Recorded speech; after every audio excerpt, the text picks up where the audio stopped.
ওম শান্তি। আজ 17 ডিসেম্বর 2024 প্রাতঃ মুরলি। বাবা বলেছেন, মিষ্টি বাচ্চারা, তোমরা বাবার কাছে এসেছ নিজেদের সৌভাগ্য তৈরি করতে।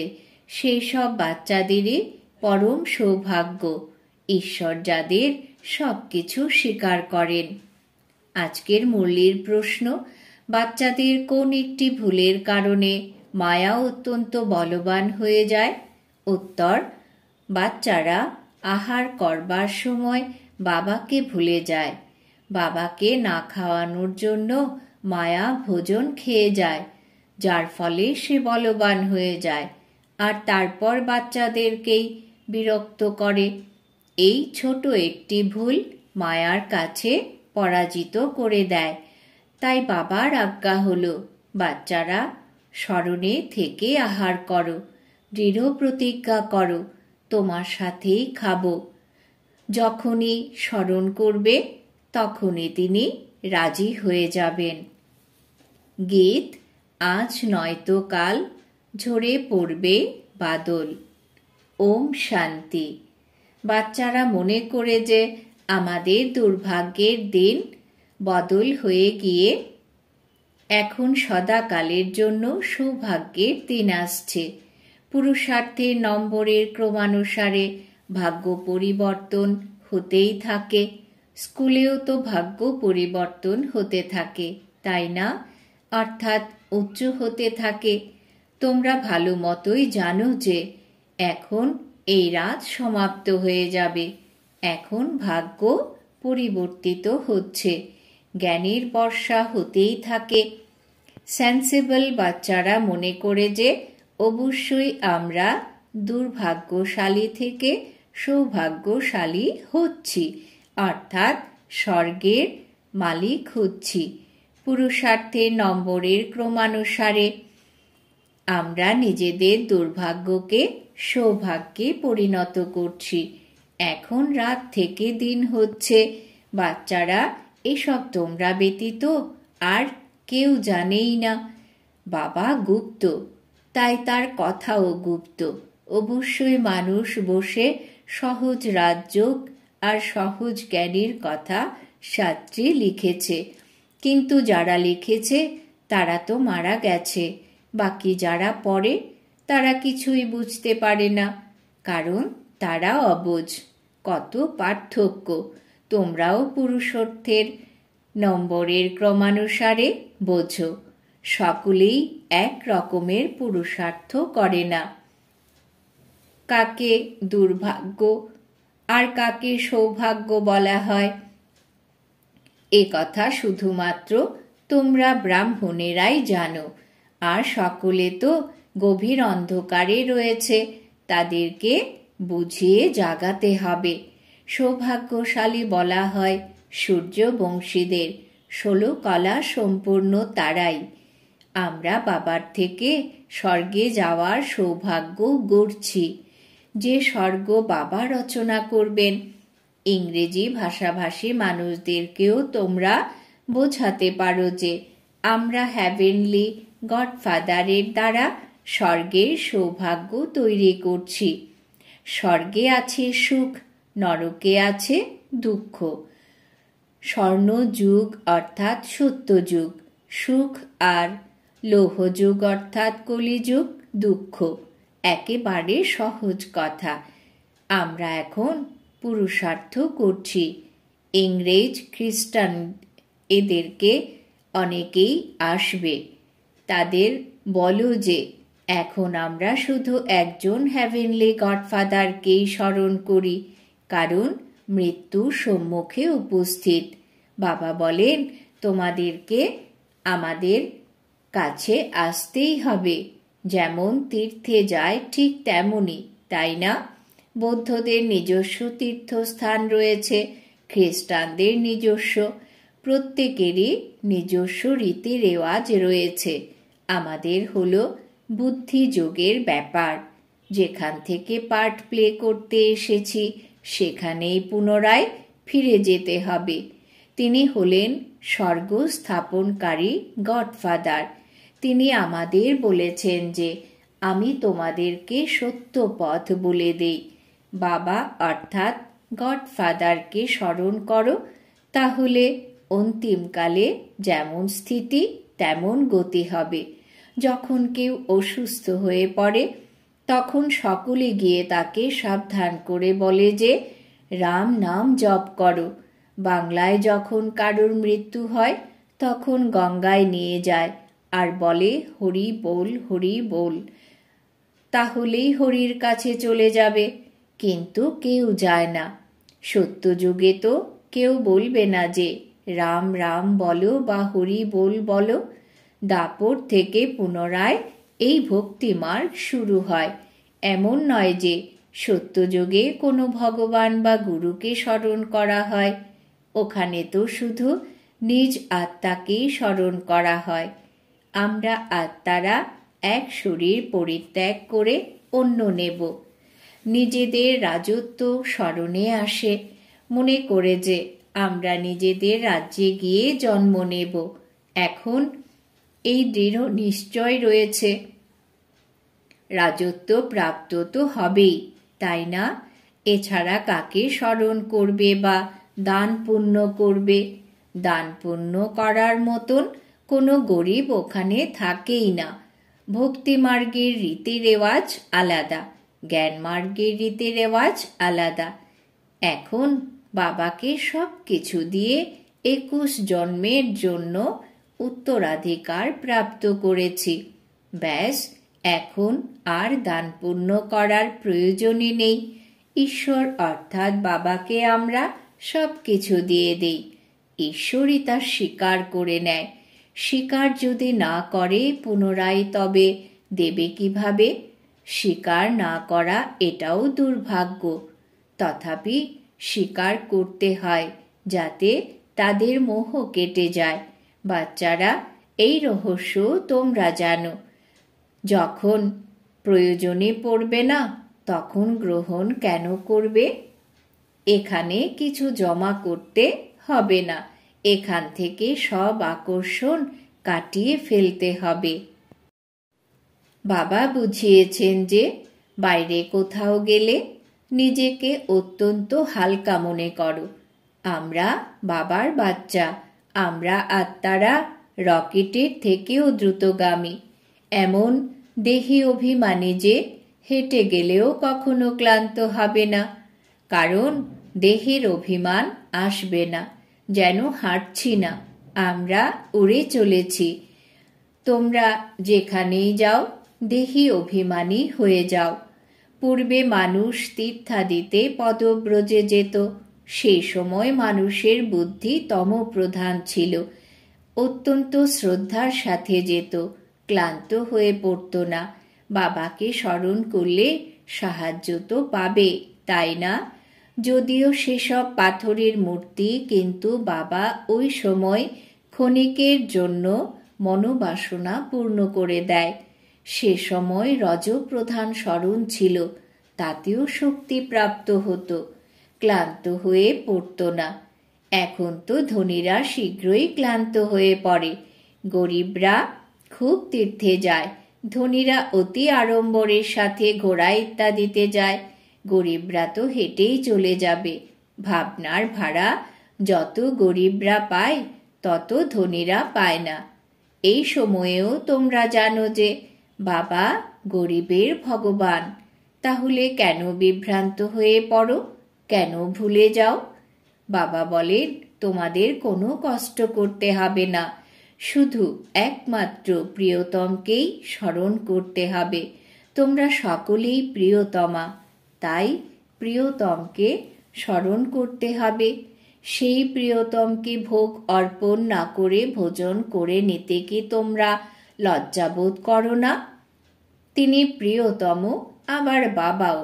তিনি বলেন আমাকে কি ভোজন করাবে না? তোমাদের তো আমাকে ভোজন করানো উচিত, তাই না? দেখো, বাবা যুক্তি বলে দেন, তোমরা বাবাকে বা প্রিয়তমকে তো মানো, তাই না?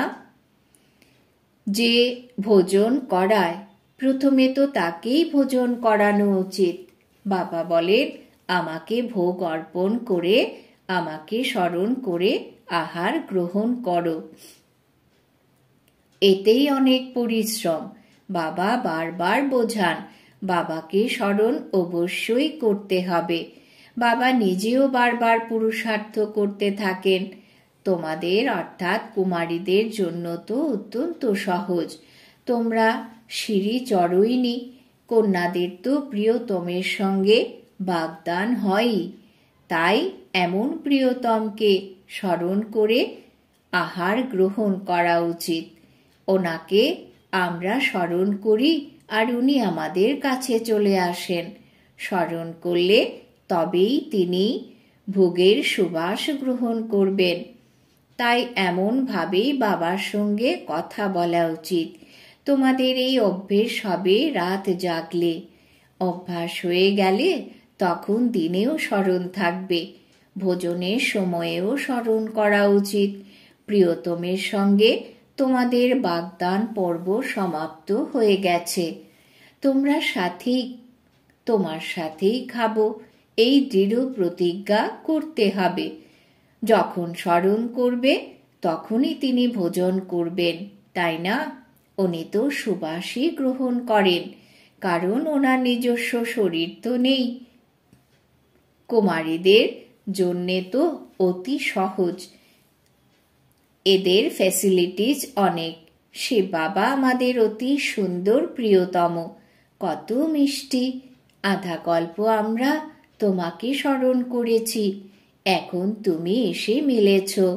আমরা যা খাচ্ছি তুমিও তা খাবে, এমনও নয় একবার স্মরণ করেছি ব্যাস পুনরায় তোমরা নিজেরা ভোজন গ্রহণ করতে থাকো। ওনাকে ভোজন করাতে ভুলে যাও।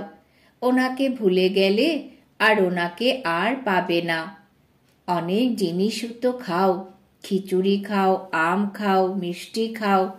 এভাবে শুরু থেকে স্মরণ করে পরে স্মরণ, বাবা বলেছেন স্মরণ করা কি বন্ধ করে দেবে? না, দেবে না।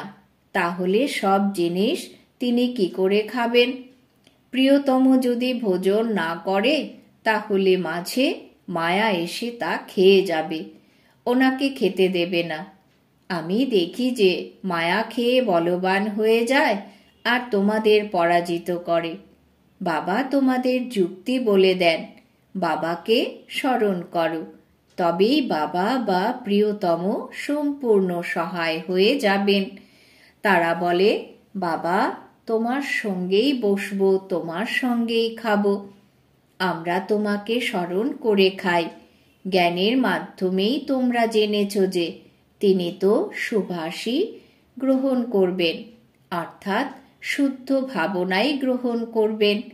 এ তো লোন নেওয়া শরীর, স্মরণ করলে তিনি আসেন। তোমাদের স্মরণই সব কিছুর আধার। একে যোগ বলা হয়। যোগেই পরিশ্রম। সন্ন্যাসীরা ইত্যাদিরা কখনো এভাবে বলবে না। তোমাদের যদি পুরুষার্থ করতে হয় তবে বাবার শ্রীমতকে নোট করো, সম্পূর্ণরূপে পুরুষার্থ করো।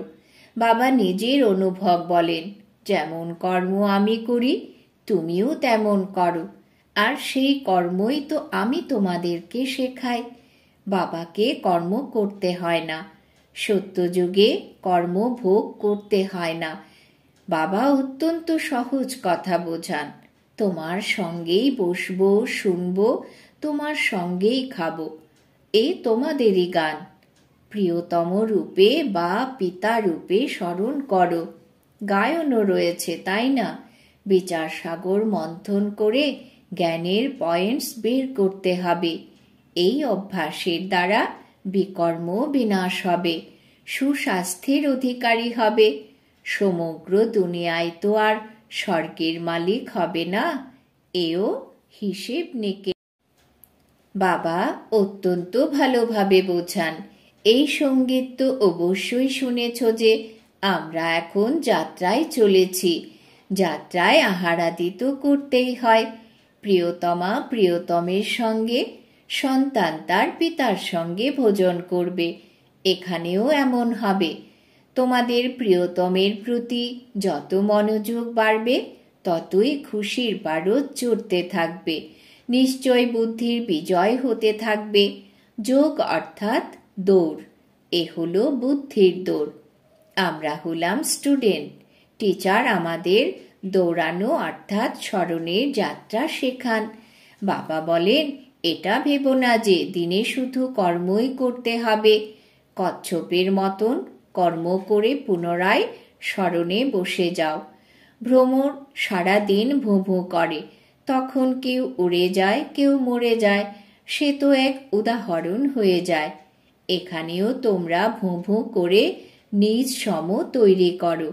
এর মধ্যে কারোর ভালো লাগে, কেউ নষ্ট হয়ে যায়, কেউ অসম্পূর্ণ রয়ে যায়, ভাগন্তি হয়ে যায়, পুনরায় গিয়ে কীটে পরিণত হয়। এইভাবে ভোঁ ভোঁ করা অত্যন্ত সহজ। মানুষ থেকে দেবতা হতে বেশি সময় লাগে না। এখন আমরা যোগযুক্ত হচ্ছি, দেবতা হওয়ার জন্য পুরুষার্থ করছি। এই জ্ঞানই গীতায় ছিল। তিনি মানুষ থেকে দেবতা বানিয়ে গিয়েছিলেন।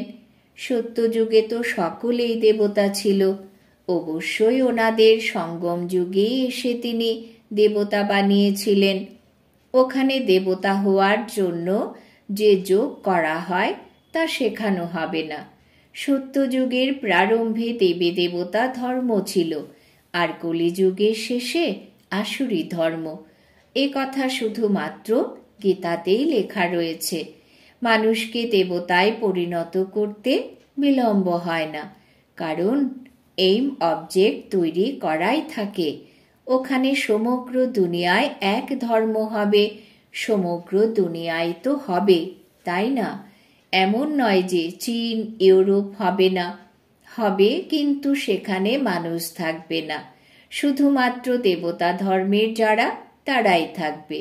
অন্যান্য ধর্মাবলম্বীরা থাকে না। এখন হলো কলিযুগ। আমরা এখন ভগবানের সাহায্যে মানুষ থেকে দেবতায় হতে চলেছি। বাবা বলেন, তোমরা 21 জন্মের জন্য সদা সুখী হয়ে যাবে। এতে কষ্টের কোনো কথা নেই। ভক্তিমার্গে ভগবানের কাছে যাওয়ার জন্য কত পরিশ্রম করেছি। বলাও হয় যে নির্বাণ ধামে চলে গেছে। এমন কখনো বলা হয় না যে ভগবানের কাছে চলে গেছে, বলা হবে স্বর্গে গেছে। একজন চলে গেলে তো স্বর্গ তৈরি হবে না, সকলকে যেতে হবে। গীতায় বর্ণিত রয়েছে যে ভগবান হলেন কালেরও কাল, মশার ঝাঁকের মতো সকলকে ফিরিয়ে নিয়ে যায়। বুদ্ধিও বলে যে চক্র পুনরাবৃত্ত হয়। তাহলে সর্বপ্রথমে অবশ্যই সত্যযুগীয় দেবী দেবতা ধর্ম রিপিট হবে, পরে আবার অন্যান্য ধর্ম রিপিট হবে। বাবা কত সহজ করে বলেন, মন্মনা ভব। ব্যাস 5000 বছর পূর্বেও গীতার ভগবান বলেছিলেন, প্রিয় বাচ্চারা, যদি কৃষ্ণ বলে তাহলে অন্যান্য ধর্মাবলম্বীরা কেউ শুনবে না। ভগবান বললে তখন সকলেরই মনে হবে যে গডফাদার হ্যাভেন স্থাপন করেছে, সেখানে পুনরায় আমরা গিয়ে চক্রবর্তী রাজা হব। এতে কোনো খরচাদির কথা নেই। শুধু সৃষ্টির আদি মধ্য অন্তকে জানতে হবে। বাচ্চারা, তোমাদের বিচার সাগর মন্থন করতে হবে। কর্ম করতে করতেও রাত দিন এমন পুরুষার্থ করতে থাকো, বিচার সাগর মন্থন না করে বা বাবাকে স্মরণ না করে শুধু যদি কর্ম করতে থাকো, তবে রাতেও সেই চিন্তা ভাবনা মনের মধ্যে আসতে থাকবে। যে বাড়ি তৈরি করে তার বাড়ির চিন্তা ভাবনাই চলে। অবশ্যই বিচার সাগর মন্থন করার রেসপন্সিবিলিটি এনার ওপরে। কিন্তু বলা হয় কলস লক্ষ্মীকে দেওয়া হয়েছে, তোমরাই তো লক্ষ্মী হও, তাই না? আচ্ছা, মিষ্টি মিষ্টি হারানিধি বাচ্চাদের প্রতি মাতা পিতা বাপদাদার স্মরণের স্নেহ সুমন আর সুপ্রভাত। আত্মাদের পিতা তার আত্মারূপী বাচ্চাদেরকে জানাচ্ছেন নমস্কার। আমরা আত্মারূপী বাচ্চারা আমাদের মাতা পিতা বাপ দাদাকে জানাই স্মরণের স্নেহ সুমন, সুপ্রভাত, নমস্কার। ধারণার জন্যে মুখ্য সার: 1. শ্রীমতকে নোট করে পুরুষার্থ করতে হবে। বাবা যে কর্ম করতে শিখিয়েছেন সেটাই করতে হবে। বিচার সাগর মন্থন করে জ্ঞানের পয়েন্টস বের করতে হবে। 2. নিজের কাছে প্রতিজ্ঞা করতে হবে যে আমরা বাবার স্মরণে থেকেই খাবো, তোমার সঙ্গেই বসবো, তোমার সঙ্গেই খাবো। এই প্রতিজ্ঞা দৃঢ়তার সঙ্গে পালন করতে হবে। বরদান: কর্ম আর সম্বন্ধ দুটোতেই স্বার্থভাব থেকে মুক্ত থেকে বাবার সমান কর্মাতীত ভব। কর্ম আর সম্বন্ধ দুটোতেই স্বার্থভাব থেকে মুক্ত থেকে বাবার সমান কর্মাতীত ভব। ব্যাখ্যা: বাচ্চারা, তোমাদের সেবা হলো সবাইকে মুক্ত করা, তো অন্যদেরকে মুক্ত বানাতে গিয়ে নিজেকেই বন্ধনে বেঁধে ফেলো না।